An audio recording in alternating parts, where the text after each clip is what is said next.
McDonald's ou Burger King? Let's go! Nenhum dos dois. Prefiro churrascaria. Eu também. Os dois possuem carne ou só um? Amiga, não sei.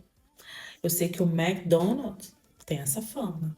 Não estou dizendo que é verdade. Estou dizendo que as pessoas falam isso. A hamburgueria da esquina, eu também, aqui no meu bairro, tem um lugar chamado 22, que vocês não têm ideia de como é o hambúrguer de lá. É simplesmente maravilhoso. A minha comida, a comida feita pela minha mãe, pela minha avó e as barracas de pastel e coxinha da feira.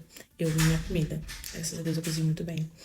A minha mãe cozinha muito bem também, então sempre melhor a comida da gente do que McDonald's e Burger King, sempre. Lanche BK, batata McDonald's.